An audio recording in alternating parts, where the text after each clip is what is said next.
नमस्कार दोस्तों, YouTube के महाविद्या ज्योतिष चैनल में मैं पंडित गुरुराज आप सभी दर्शकों का एक बार फिर से स्वागत करता हूं। दोस्तों, YouTube के महाविद्या ज्योतिष चैनल के माध्यम से मैं लाल किताब, वैदिक ज्योतिष, यंत्र मंत्र और तंत्र से जुड़ी हुई अनुभूत जानकारी समय समय पर आप तक पहुंचाता रहता हूं। उम्मीद है आपको मेरी वीडियो पसंद भी आती होंगी। अगर वीडियो पसंद आती है तो वीडियो को लाइक करें, शेयर करें और चैनल को सब्सक्राइब भी कर लें ताकि इसी प्रकार की जानकारी आगे भी मैं आप तक पहुंचा सकूं। दोस्तों, पिछली वीडियो में हम बात कर रहे थे चंद्रमा के लगन भाव में फल एवं उपाय के विषय में। तो दोस्तों, उसमें मैंने लगन भाव में चंद्रमा को कैसे देखते हैं, क्या फल हो सकते हैं, किन सावधानियों का हमें ध्यान रखना चाहिए, इस विषय पे हमने बात की थी। वीडियो लंबी हो गई थी, इसलिए मैंने वीडियो को आधा छोड़ दिया और आज की वीडियो में मैं लगन भाव के चंद्रमा के आगे के क्या फल हो सकते हैं, किन चीज़ों से हमें बचना है, क्या उपाय करने चाहिए, इस विषय में मैं आज बात करूंगा। यानी ये वीडियो जो है ये चंद्रमा खाना नंबर 1 भाग 2 है। दोस्तों, सूत्रों पर आधारित बहुत सारी वीडियो मैं बना चुका हूं और आपने जितने भी सूत्र देखे हैं, सुने हैं, वो सभी सूत्र मैंने हजारों कुंडलियों पर हजारों बार लगाकर देखे हैं और जब इन सूत्रों को मैंने हर बार सत्य पाया तभी वो सभी सूत्र में आप तक मैं लेकर आया। दोस्तों, आज भी लगन भाव में चंद्रमा के फल एवं उपाय की इस वीडियो में बहुत सारे सूत्र भी मैं आपको बताऊंगा। इन सूत्रों को भी आप ध्यान में रखेंगे। तो चलिए देर ना करते हुए हम चलते हैं जानकारी की तरफ। दोस्तों, लगन भाव में यदि आपके चंद्रमा बैठे हुए हैं तो आपने विशेष ध्यान रखना है कि 24वें साल में या 27वें साल में आपने कोई विदेश यात्रा नहीं करनी है अगर जरूरी ना हो। माता को छोड़कर आपने दूर नहीं जाना है और 24 से लेकर 27 के बीच में या 27 साल तक भी आपने कोशिश ये करनी है कि आप माता से दूर ना हो। 24 से 27 साल के बीच यदि आप मां से दूर हो जाते हैं, किसी कारणवश अगर आपको विदेश यात्रा करनी पड़ जाती है और विदेश में रहना पड़ जाता है, तो आपको चाहिए कि समय समय पर बीच बीच में घर आकर माता का आशीर्वाद आप लेते रहें। अन्यथा ये जो समय है ये माता की आयु के लिए, माता की सेहत के लिए अत्यंत ही अनिष्टकारी होगा, बल्कि मैं तो ये कहूंगा मौत की निशानी के बराबर होगा, मौत की निशानी होगा। तो आपने क्या करना है, अगर आप 24 से 27 के बीच में या 24वें साल में या 27वें साल में विदेश जा रहे हैं, माता को छोड़कर जा रहे हैं, तो आप पहले तो बीच बीच में जब भी आपको समय मिले माता को अवश्य मिलें, माता का आशीर्वाद चरण छूकर अवश्य लेते रहें। और अगर ये ना हो पाए तो मंगल की वस्तुएं यानी शहद और शक्कर, ये आप किसी वीरान जगह पे, सुनसान जगह पे किसी मिट्टी के बर्तन में भर के दबा दिया करें। वैसे ज़्यादा अच्छा यही रहेगा कि आप आए और अपनी माता का आशीर्वाद जरूर लें। और अगर हो सके तो 24वें साल में, 27वें साल में या 24 से 27 के बीच में आप विदेश यात्रा ना करें। दोस्तों, यदि आपकी जन्म कुंडली में लगन भाव में चंद्रमा बैठे हुए हैं, बृहस्पति आपके खाना नंबर 10 में बैठे हुए हैं और सूर्य खाना नंबर 4 में बैठे हुए हैं, या मंगल खाना नंबर 10 में बैठे हुए हैं और बृहस्पति खाना नंबर 4 में बैठे हुए हैं, तो ऐसे में समुद्री यात्रा आपके लिए मोती पैदा करने वाली होगी। समुद्री यात्रा से मोती प्राप्त होंगे, यानी बहुत ही लाभकारी होंगी समुद्री यात्राएं। विदेश यात्रा से जातक को धन की प्राप्ति होगी। समुद्री यात्रा से अत्यंत धन जातक प्राप्त करेगा। ऐसे ही अगर लगन कुंडली में चंद्रमा बैठे हुए हैं और कुंडली का 7वां और 8वां भाव शुभ है, कायम है, यानी 7वें भाव में शुक्र बैठ जाएं, 7वें भाव में शुक्र बुध आकर बैठ जाएं, 8वें भाव में सूर्य बैठ जाएं या 8वें भाव में बृहस्पति आकर बैठ जाएं, तो ऐसे जातक के लिए जली हुई रेत भी सोना देगी। यानी हर कार्य से जातक को लाभ हासिल होगा। जिन कार्यों से लाभ की उम्मीद भी ना हो, जिन कार्यों से हानि होने की आशंका हो, उन कार्यों से भी जातक को लाभ होगा। हर वो काम जिस काम को अन्य व्यक्ति ये कह के छोड़ दे कि ये काम चलेगा नहीं, इस काम से फायदा नहीं होगा, इस काम में नुकसान हो जाएगा, वो सभी कार्य ऐसे जातक को फायदा ही देकर जाएंगे। जली हुई रेत भी ऐसे जातक के लिए सोना प्राप्त कराएगी। दोस्तों, जन्म कुंडली में चंद्रमा यदि लगन भाव में बैठे हों और चौथे भाव में कोई शत्रु ग्रह ना हो, यानी चौथे भाव में बुध ना हो, राहु ना हो, केतु ना हो, शनि ना हो और 7वां भाव उत्तम हो या 7वें भाव में उत्तम ग्रह हों, यानी 7वें भाव में शुक्र आ जाएं, 7वें भाव में मंगल आ जाएं, तो ऐसे जातक के लिए जायदाद खुद ब खुद पैदा होगी या बिना मेहनत के ही प्राप्त होगी। ऐसे जातक को जायदाद बनाने के लिए बहुत अधिक मेहनत नहीं करनी पड़ेगी, खुद ब खुद जायदाद पैदा होगी, खुद ब खुद धन की प्राप्ति होगी। ऐसे जातक के पास यदि कोई व्यक्ति अपना धन रखकर चला जाए, अपने आभूषण गिरवी रखकर चला जाए या कोई वस्तु गिरवी रखकर चला जाए, तो वह व्यक्ति अपनी चीज लेने वापस नहीं आएगा या वो चीज भी उसी इंसान के पास रह जाएगी। दोस्तों, चंद्रमा यदि लगन भाव में बैठे हों और बृहस्पति कुंडली के खाना नंबर 4 में हो और शनि कुंडली के खाना नंबर 10 में हो, तो ऐसे जातक को हर प्रकार की सवारी का सुख प्राप्त होगा। ऐसे जातक के पास गाड़ी, मोटर सब कुछ होगा। ऐसा जातक नई नई गाड़ियों में घूमने वाला होगा। हर प्रकार की गाड़ी ऐसे जातक के पास में होगी। दोस्तों, जन्म कुंडली में लगन भाव में यदि चंद्रमा बैठे हों और सप्तम भाव में यदि शुक्र बैठ जाएं, तो ऐसे जातक की बहू और सास दोनों ही मां बेटी की तरह उत्तम हालत की होंगी। यानी ऐसे जातक की पत्नी और मां दोनों में मां बेटी जैसा प्यार होगा, लेकिन संतान के लिए यह अरिष्टकारी होगा, यानी संतान के लिए हानिकारक होगा। ऐसे जातक को घर में कुत्ता पालना सहायक रहेगा। अगर ऐसा जातक काला सफेद चितकबरा कुत्ता घर में रखे तो संतान की हानि से बचा रहेगा। दोस्तों, जन्म कुंडली में यदि चंद्रमा लगन भाव में बैठे हों, शुक्र और बुध 7वें भाव में हों या मंगल और बुध 7वें भाव में हों, तो ऐसे जातक के लिए सूखी रेत भी खांड का फल देगी। जातक का जीवन अत्यंत ही उत्तम होगा, सफल जीवन होगा, उत्तम जीवन होगा। लेकिन यदि 8वां भाव अशुभ है, 8वां भाव मंदा है, कहने का मतलब है 8वें भाव में यदि राहु आकर बैठ जाएं, 8वें भाव में अगर बुध आकर बैठ जाएं या 8वें भाव में शनि आकर बैठ जाएं, तो मीठी खांड भी अब रेत का फल देगी। जातक के लिए कई प्रकार की परेशानियां खड़ी ही रहेंगी। धन की हानि होगी, गृहस्थ की खराबी रहेगी और जीवन में अनेक कष्टों का सामना करना पड़ेगा। सब कुछ ठीक होने के बावजूद जीवन में कष्ट बने ही रहेंगे।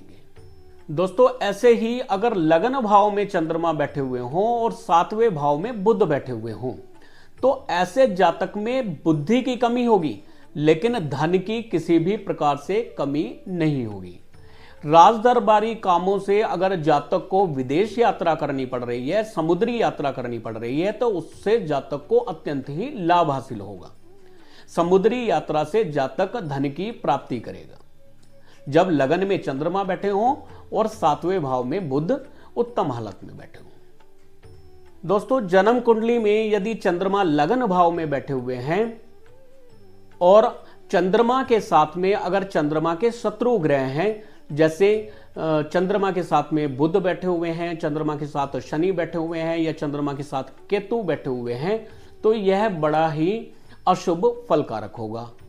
और यही नहीं, अगर चंद्रमा लगन भाव में बैठे हुए हैं और जातक चंद्रमा के शत्रु ग्रह यानी बुध शनि केतु की चीजों का साथ हरदम रखे, हरदम घर के अंदर बुध शनि केतु के रिश्तेदार या इनकी वस्तुएं घर के अंदर रहें, तो ये जातक के लिए अनिष्टकारी रहेंगी। जातक की पहली शान भी जाती रहेगी। उदाहरण के तौर पर अगर लगन भाव में चंद्रमा है और जातक कांच के बर्तनों का प्रयोग करे यानी बुध की वस्तुओं का प्रयोग करे, तो जातक की सेहत भी जाती रहेगी, जातक का धन भी जाता रहेगा, मानसिक हानि होगी, मां की सेहत खराब रहेगी। चंद्र लगन भाव में है और जातक साली का साथ रखे तो भी उस जातक के लिए बुरे फल का होगा। अगर लगन भाव में चंद्रमा है और जातक हर समय घर में कुत्ता रखे तो वो भी उस जातक के लिए शुभ फल का नहीं रहेगा। जातक शनि की चीजों का साथ हर समय रखे तो भी यह अशुभ फल कारक रहेगा।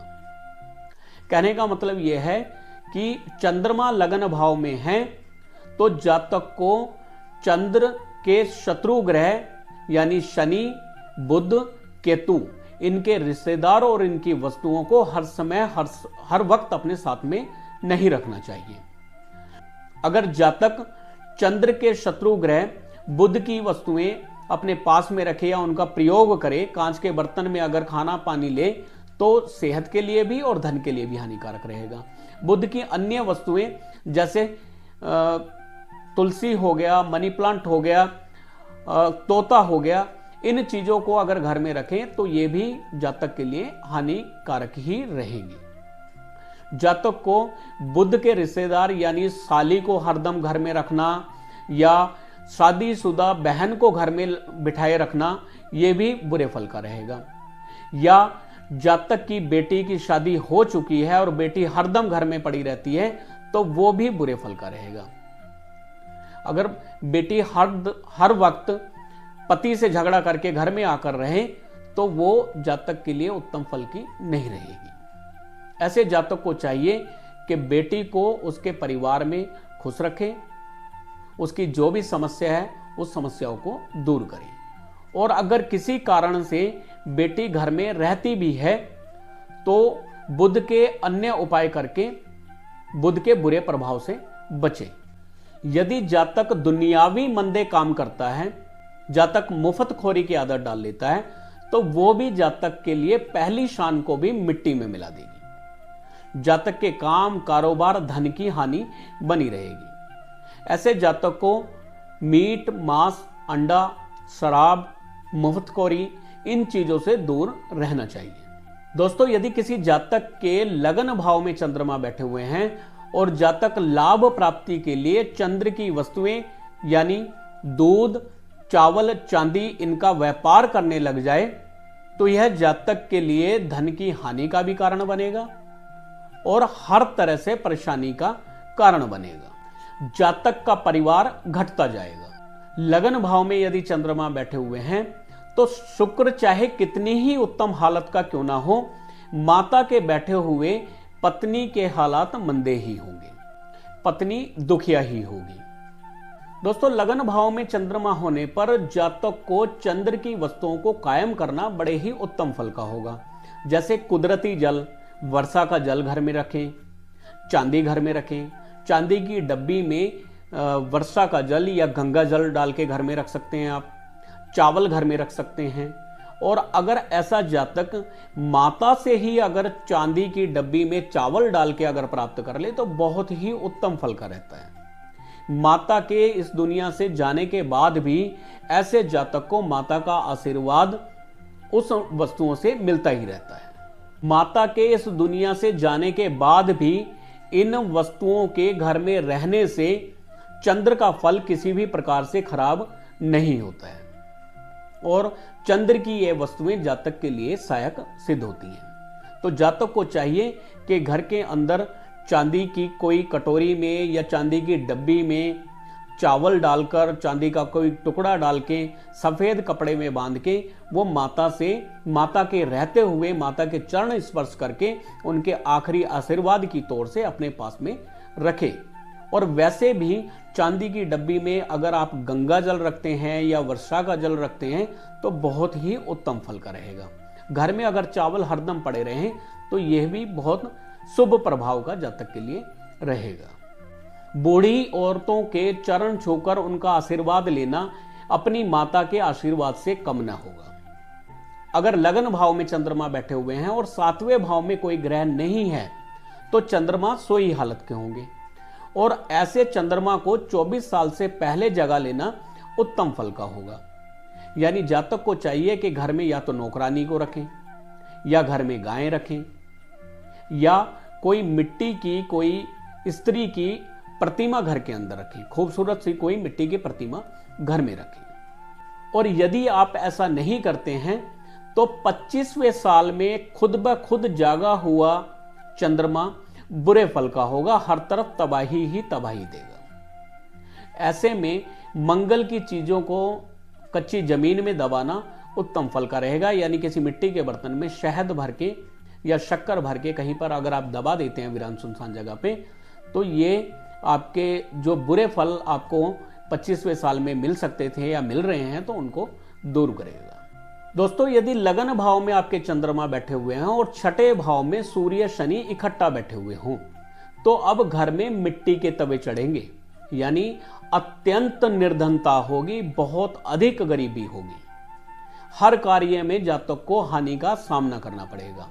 रोग ऋण शत्रु जातक के पीछे लगे रहेंगे, कोई ना कोई बीमारी उस जातक को परेशान करती होगी और कोई ना कोई झगड़ा उसके गले में पड़ा रहेगा। लगन भाव में जब चंद्रमा बैठे हों और 6ठे भाव में सूर्य शनि इकट्ठा बैठे हुए। सूर्य शनि जब इकट्ठा बैठेंगे तो शुक्र का फल भी यहां पे बर्बाद होगा। पत्नी की सेहत खराब रहेगी या ग्रस्त खराब रहेगा, धन की हानि होती रहेगी। दोस्तों, जन्म कुंडली में यदि चंद्रमा लगन भाव में बैठे हुए हैं और बृहस्पति कुंडली के 11वें भाव में बैठे हैं और ऐसा जातक अगर 24वें साल में या 27वें साल में या 28वें साल में या इससे पहले विवाह कर ले तो ऐसी स्त्री के घर में आते ही चंद्र का फल बर्बाद होने लग जाएगा। जातक की मां, जातक की सास, जातक की दादी, नानी सब दुखिया बर्बाद होगी। यहां तक कि पेट से पैदा हुए सगे भाई भी निकम्मा और मंदा फल देंगे। शादी के लगन के समय से ही बर्बादी होना तय हो जाएगी। शादी के लगन के समय से ही चंद्र की चीजें यानी जातक की माता की सेहत खराब रहने लग जाएगी, जातक की नानी परेशान रहने लग जाएगी, जातक के सास को दिक्कतें परेशानियां आनी शुरू हो जाएंगी। जातक हर समय आशिक स्वभाव का हो, यह भी जातक के सोने को रेत बना देगा, जातक के सोने को भी बर्बाद कर देगा, जातक के सोने को मिट्टी करके रख देगा। दोस्तों, लगन कुंडली में अगर चंद्रमा बैठे हुए हैं और कुंडली में मंगल बद हो या खाना नंबर 8 अशुभ हो, बर्बाद हो, खाना नंबर 8 में राहु आकर बैठ जाएं, खाना नंबर 8 में केतु आकर बैठ जाएं, शुक्र खाना नंबर 9 में आकर बैठ जाएं, सूर्य शनि इकट्ठा बैठ जाएं कुंडली के अंदर, तो अब जातक हर समय का परेशान होगा, दिन रात दुखिया बेआराम होगा। जातक रात का बेचैन होगा, दिन रात का दुखिया होगा, बेआराम होगा जब मंगल बद हो जाएं या खाना नंबर 8 अशुभ हो जाए। तो दोस्तों जो आज के मैंने आपको सूत्र बताए, इन सूत्रों को भी आप कुंडली पर लगाएं और लगन भाव के चंद्रमा का फल देखते हुए इन सभी बातों का ध्यान रखें। अगर आप लगन भाव के चंद्रमा का उपाय कर रहे हैं तो साथ साथ जो बातें मैंने आपको बताई हैं इन बातों का भी ध्यान रखें, चंद्र को खराब होने से बचाएं। उम्मीद है आज की वीडियो भी आपको पसंद आई होगी। दोस्तों, यदि आप अपनी जन्म कुंडली का संपूर्ण विश्लेषण कराना चाहते हैं, अपनी जन्म कुंडली दिखाना चाहते हैं, तो स्क्रीन पर दिए गए नंबर पर कांटेक्ट कर सकते हैं। आपकी जन्म कुंडली का बारीकी से अध्ययन किया जाएगा। आपकी जन्म कुंडली का बारीकी से अध्ययन किया जाएगा। लगन कुंडली, गोचर कुंडली, वर्ष कुंडली, नवांश कुंडली इत्यादि सभी कुंडलियों को बारीकी से देखा जाएगा। न केवल लाल किताब के नियम उसमें लगाए जाएंगे, बल्कि वैदिक ढंग से भी हम कुंडली को अच्छी तरह से जांचते हैं, परखते हैं और फिर हम लाल किताब के अचूक उपाय बताकर उसकी समस्या का समाधान करते हैं। तो आप कुंडली अगर दिखाना चाहते हैं तो स्क्रीन पर दिए गए नंबर पर कांटेक्ट कर सकते हैं। आज की वीडियो भी आपको पसंद आई होगी। वीडियो यदि पसंद आई है तो वीडियो को लाइक करें, शेयर करें और चैनल को सब्सक्राइब भी कर लें, ताकि ऐसी ही जानकारी आगे भी मैं आप तक पहुंचा सकूं। पूरी वीडियो को आपने अंत तक देखा, उसके लिए आपका बहुत बहुत धन्यवाद। फिर मिलेंगे अगली वीडियो में, तब तक के लिए नमस्कार।